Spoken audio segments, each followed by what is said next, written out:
हे guys, very good morning. कैसे हैं आप लोग? आप सब बहुत अच्छे होंगे, आप अपने कामों में व्यस्त भी होंगे। और टाइम मैं बता दूँ, 11 बज गए हैं। और मेरा जो लाइव का जो प्रोग्राम होता है ना योगा का, वो हो गया है। झाड़ू पोछा बेसिकली सारा काम हो गया है। और तलन साहब के लिए ब्रेकफास्ट बना के और सब्जी छोड़ कर तब मैं योगा करने के लिए बैठी थी। क्या बोल रहे हो? खत्म हो गया? हाँ, तो नीचे चलन लाग रही थी टूटी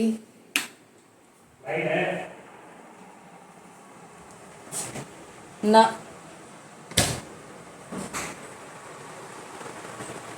तो अभी नहा के और सिर धो गया, सिर भी धोया आज मैंने, क्योंकि डेली योगा करते हैं ना तो स्मेल हो जाती है पसीने।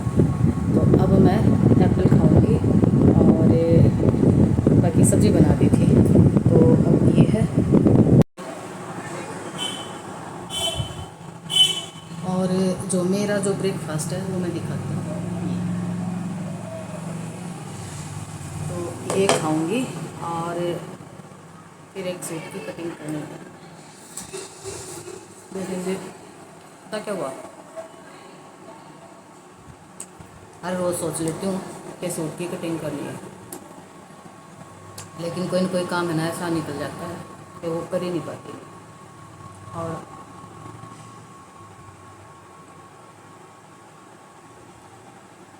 कल मैं खाना खा रही थी ना, इस साइड का, अंदर की साइड का झाड़ के नीचे आ गया, तो इस साइड से नहीं कुछ खाया नहीं जाता। और वो अंदर थोड़ा जख्म टाइप हो गया।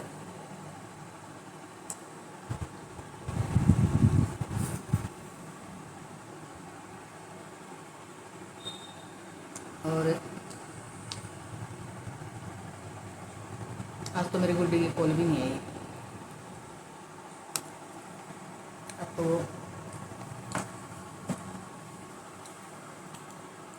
क्लास में होगी, बच्चों को पढ़ा रही होगी।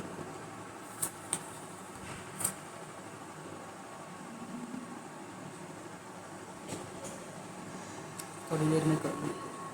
मैं अभी बना लाई हूँ रोटी, और ये तंदूरी रोटी बनाई है आज मैंने। लौकी की सब्ज़ी है और वो तली हुई मिर्च है, लस्सी है, यहाँ तलन साहब के लगा दी है। और ये रोटी दिखाती हूँ। तो ये जवार की रोटी है, तो ये होगी है। और बीच में आ गई थी देवरानी, तो 1-1.5 घंटा वहाँ लग गया। तो अभी मैं टाइम हो गया 2 बजने में 10 मिनट नहीं 5 मिनट है। तो अभी खाएंगे रोटी। और फिर अभी तलन साहब बाहर गए हुए हैं, तो तुलसी के पौधे में ना पानी डालने गए, भूल गए सही आज। तो आके वो रोटी खाएंगे और मैं खा लेती हूँ खाना।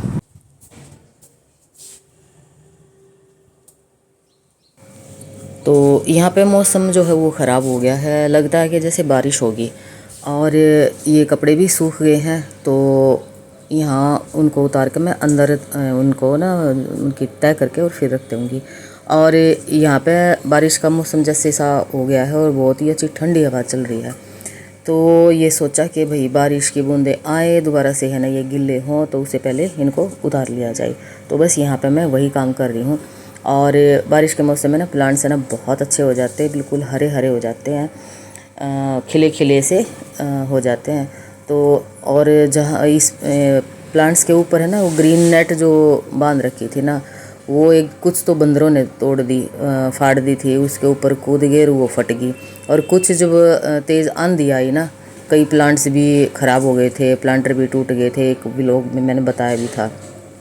तो अब वो जो नेट है वो उतार दी, तो अब आगे देखेंगे इस पे लगाएंगे या क्या होगा। तो यहाँ पे कुछ डस्टिंग वाले कपड़े भी थे और कुछ किचन टॉवल भी थे, और ये सारे मैं उतार के अभी अंदर रख दूँगी। और यहाँ पे कोई मेरे को गली में बोल रहा था, हाँ, तो उसी से मैं हेलो आई कर रही थी। तो अब ये उतार के और अंदर रख दूँगी। और टाइम से उतार लेते हैं ना तो फिर ये भी चिंता नहीं। आजकल बारिश का है ना कुछ भरोसा नहीं है, बारिश किसी भी टाइम आ जाती है। तो जैसे ही कपड़े सूखे उतार लिए और तय करके रख दिए। अब यहाँ पे आगे हैं किचन का जो कपड़े थे वो रख दिए है और यहाँ पर चाय बनाने का काम शुरू हो गया है। यानी 2-4 कप बर्तन है वो साफ़ करके और फिर चाय बनाऊंगी। तलन साहब बैठे हुए अंदर अपना टीवी देख रहे हैं, तो चाय बना के और वो बोल रहे थे कि चाय बना ले, तो यहाँ पे मैं चाय बना रही हूँ। और जिस किसी को है ना चाय पीना हो आ जाओ। और मेरे व्लॉग में ना पता है क्या है, गाड़ियों की है ना का शोर शराबा बहुत आता होगा, हर एक व्लॉग में आता है, क्योंकि मेरा जो घर है ना वो कॉर्नर पे है और बहुत सारी गाड़ियाँ बाइक वगैरह। यार ये मोड़ है तो मोड़ पे ना वो हॉर्न ज़रूर देते हैं। तो सवेरे जैसे एडिटिंग करती हो ना, तो जो कूड़े वाला ट्रैक्टर है ना उसमें भी साउंड चलता रहता है, तो वो भी आवाज़ अक्सर आती रहती है। तो मेरे व्लॉग में ये चीज़ तो मिलेंगी ही मिलेंगी। तो कितना भी दरवाज़ा बंद करके और वॉइस डाल लो या व्लॉग बना लो, लेकिन ये चीज़ें तो आनी है। तो अभी चाय का काम हो जाएगा और शाम को देखती हूँ चावल और दाल थोड़ा सा कुछ बनाने का इरादा है, तो वो मैं आप लोगों को बताऊँगी। अब यहाँ पे आगे हैं, देखो थोड़े से मैंने जवे तोड़े थे आज, तो वो सुखा रखे हैं। और अभी चाय पी के और फिर शाम का टाइम है, कोई न कोई कोई कस्टमर आ जाएगी तो वो काम है। और यहाँ पे एक मूवी लगा रखी तलन साहब ने, तो वो मूवी देखते हुए और चाय का एंजॉय कर रहे हैं। तो शाम का ये टाइम है, लगभग 5 साढ़े 5 बजे के आसपास का ये टाइम है। तो बस यहाँ पे वही काम कर रहे हैं। तो अभी होगी है शाम होगी है, यानी रात होगी है। तो यहाँ पे दाल चावल बना रखे हैं और ये ऑर्गेनिक शक्कर है और ये वही मिर्ची है। तो यहाँ पे बेसिकली पता है क्या हुआ, दाल मैंने भिगो दी और फिर मैंने सोचा कि चल अभी बना लेते हैं, थोड़ी सी भूख थी तो चावल भी बना लिए। बेसिकली क्या है कि चावल से मैंने फेशियल भी करना था, तो इसलिए थोड़े से चावल बना लिए थे। तो यहाँ पे ये खाना जो है वो रेडी हो गया है। और ये जो मिर्चें है ना, जो तल के और नमक वाली मिर्चें बनाई जाती है ना, बहुत टेस्टी लगती हैं। आप ये बना के देखना, और ये कई व्लॉग्स में मैंने बता रखी है कि ये कैसे बनती है। और अगर आप कमेंट में बोलोगे तो फिर मैं दोबारा फिर बता दूँगी। और आम का अचार रख लिया है। चलिए अब खाना भी हो गया है, तो अब होगी है रात, और रात होगी है तो स्किन केयर रूटीन तो आप लोगों के साथ शेयर करना ज़रूर बनता है। तो इसको ना थोड़ा सा ध्यान से देखना, मैं अपने स्किन के लिए मैं क्या क्या ले रही हूँ। अब यहाँ पे ये जो ड्राई जो पाउडर आपको दिख रहा है, तो इसमें मैंने कई सारी चीज़ें मिक्स करके और वो मैं रख लेती हूँ। और यहाँ पे ताज़ा दही है। तो ये ड्राई पाउडर है जो इसमें मुल्तानी मिट्टी है और जौ का आटा है और तो बिल्कुल थोड़ी सी कस्तूरी हल्दी है, क्योंकि मैं इसको रात को अप्लाई कर रही हूँ तो इसलिए इसमें कस्तूरी हल्दी का यूज़ किया है। और यहाँ पे मैं इसमें कॉफ़ी भी ऐड कर लेती हूँ, कई बार नहीं भी करती, वह ऑप्शनल है। अगर आपके पास है तो ग्लो बहुत अच्छा सा आ जाएगा, और अगर आपके पास नहीं है तो आप इसको ज़ाहिर सी बात है नहीं है तो स्किप करना ही करना पड़ेगा। तो ये देखो एक बहुत ही अच्छी स्मूथ पेस्ट बन गई है। और मुल्तानी मिट्टी जो है ऑयल फ्री स्किन को करती है, और जो का आटा है वो स्किन में एक बहुत ही अच्छा ग्लो लेके आएगा और बहुत ही अच्छा एक जो कॉम्प्लेक्सन है उसको थोड़ा सा लाइट कर देगा। अब ये बिल्कुल सॉफ्ट पेस्ट बनाने के बाद अब इसमें डाली मैंने कॉफ़ी, और ये जो रेमेडी है ये डेड सेल्स रिमूव करने का काम करेगा और टैनिंग हटाने का काम करेगा, प्लस ग्लोइंग का काम करेगा। और इसको अगर स्किन टाइटनिंग का अगर वो करो तो आप इसमें जौ के आटे की जगह चावल का आटा भी डाल सकते हो, और वो बिल्कुल ड्राई करके और तब आपने इसको अप्लाई कर लेना है। अब ये बहुत ही अच्छी एक स्मूथ पेस्ट बन गई है, ऐसी ही पेस्ट आपने बना लेनी है। और रात को अगर इसको कर रहे हो तो आपने कस्तूरी हल्दी डालनी है, अदरवाइज़ दिन में अगर इसको कर रहे हो तो कस्तूरी हल्दी बिल्कुल नहीं डालनी है। और अब यहाँ पे मैंने अपना फेस जो है वो बिल्कुल क्लीन कर लिया है, और थोड़ी सी ताज़ा दही लेके उसी से साफ़ कर लिया है। दही से ना स्किन बहुत ही बढ़िया साफ़ हो जाती है। और आप कभी भी अप्लाई करके देखना, काम अपना सारा कम ख़त्म करके, या सवेरे भी जैसे उठते हो ना तो दही से फेस साफ़ करोगे ना तो बिल्कुल दही का कलर ही चेंज हो जाता है। इतनी डस्ट होती है हमारे घर में भी। तो बस यहाँ पे ये जो पैक है ना बन के तैयार हो गया था, तो इसको फेस पे अप्लाई करना ज़रूर बनता है।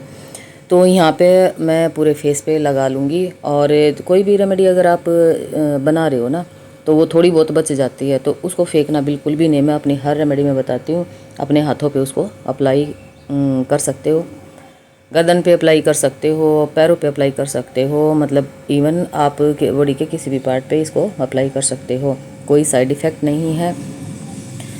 और किचन की जो चीज़ों से है ना आप कोई भी रेमेडी बनाते हो ना उसके कोई भी साइड इफ़ेक्ट नहीं है, कोई केमिकल नहीं है, तो केमिकल फ्री ये रेमेडी बन के तैयार हो जाती है। तो यहाँ पे बहुत अच्छे से पूरे फेस पे इस रेमेडी को अप्लाई कर लेना है। और कोई भी जैसे रेमेडी अपनाते हो ना, कोई भी पैक वगैरह बनाते हो, आपके पास बहुत सारी चीज़ें भी नहीं है ना, तो गेहूं का आटा सबके घर में होता है, तकरीबन बेसन भी सबके घर में ही होता है। और अगर स्क्रब बना रहे हो तो गेहूं के आटे को छान के और जो उसका चोकर होता है ना उसमें दही मिक्स करके और तब उसको उसे ना फेस की मसाज कर सकते हो, तो वो स्क्रब का काम करेगा, क्योंकि उसमें चोकर होता है, यानी जो गेहूं के आटे में जो एक छानने के बाद मोटा मोटा सा जो निकल जाता है ना उसको चोकर बोलते हैं, तो वो होता है। तो वो स्क्रब का काम बहुत ही बढ़िया करेगा, ना स्किन को डैमेज करेगा और डेड सेल्स को रिमूव करने का काम करेगा। तो ये पैक लगा लिया है और इसको 10 मिनट के लिए छोड़ दूँगी, 10 से 15 मिनट के लिए, और फिर गीला हाथ करके और फिर मसाज करके और फिर मैं रिमूव करूँगी। तो आगे मैं बताऊँगी इसको कैसे करना है। और यहाँ पे ये ना थोड़ा सा ड्राई हो गया है, बिल्कुल ड्राई मैंने नहीं किया है, बस थोड़ा सा ड्राई किया है। और अब हाथ गीले करके और इसकी मसाज करनी है बिल्कुल सॉफ्ट हाथों से। और जब भी कोई रेमेडी आप यूज़ करो ना तो जब मसाज करो तो सॉफ्ट टच ही देना है, बहुत हार्ड टच नहीं देना है। तो यहाँ पे फिंगर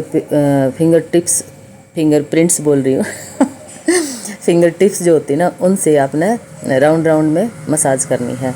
और मसाज का तरीका बहुत सारी मतलब रेमेडी जब भी मैंने यूज़ की है तो मैंने आप लोगों के साथ शेयर किया है, और डिटेल वीडियो भी मेरे चैनल पे पड़ी हुई है, तो आप चैनल पे विज़िट कर सकते हो और चैनल पे जाके आप वो स्टेप देख सकते हो। बाकी तकरीबन स्टेप मैं हर एक रेमेडी में बताती हूँ, तो आप उसको अप्लाई कर सकते हो। तो यहाँ पे मसाज होगी है पूरी, और ये होगी है पूरी रेमेडी कंप्लीट। और देखो मैं पास से दिखाऊं, बहुत अच्छा एकदम सॉफ्ट स्किन होगी है और बहुत अच्छा ग्लो आया हुआ है। तो ये ना रेमेडी आप ज़रूर ट्राई करना।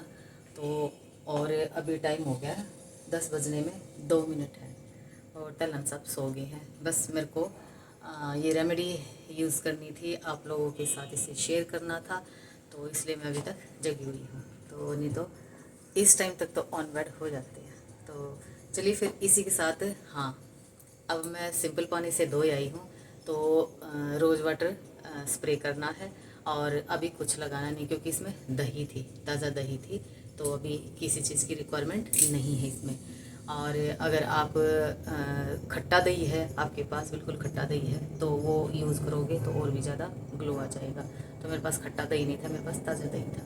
तो ये आज की रेमेडी पूरी हो गई है। होप आप लोग अब तक जुड़े हुए मेरे साथ, तो जाहिर सी बात है ये मेरा ब्लॉग आप लोगों को बहुत ही अच्छा लग रहा होगा, और बहुत ही अच्छा ये ब्लॉग लग रहा हो आपको, ये वीडियो देखने में इंटरेस्ट आ रहा हो, तो जाते जाते एक लाइक ज़रूर से कर देना और कमेंट में मुझे ज़रूर से लिख के बताना कि आपको ये ब्लॉग कैसा लगा। और चैनल पर नए हो तो चैनल को सब्सक्राइब ज़रूर से कर देना, और साथ में जो बेल आइकन है उसको ऐसे पुश कर देना, ताकि जब भी मैं नई जो वीडियो डालूँ वो नोटिफिकेशन भाग के आपके पास आ जाए और आप लोगों को पता चल जाए कि मैंने नई वीडियो यानी एक और नया कंटेंट, एक और नया व्लॉग आप लोगों के लिए अपलोड कर दिया है और आप सबसे पहले देख सको। तो चलिए फिर इसी के साथ इस व्लॉग का यहीं पे एंड करती हूँ। मिलती हूँ आप लोगों से एक और नए दिन में एक और नई ऊर्जा के साथ। तब तक अपना और अपने परिवार का ढेर सारा ख्याल रखना है। और अभी ये नहीं कहूँगी गर्मी ज़्यादा है, क्योंकि कई दिन से बारिश लगातार हो ही रही है, तो ढेर सारा ख्याल रखना है। बारिश के मौसम में ना कई सारी बीमारियाँ भी आ जाती हैं, उससे भी आप लोगों को अपना बचाव करना है। छोटे बच्चों का विशेषकर ख्याल रखना है। बच्चे माता पिता का ख्याल रखो, माता पिता बच्चों का ख्याल रखो। Children take care, bye.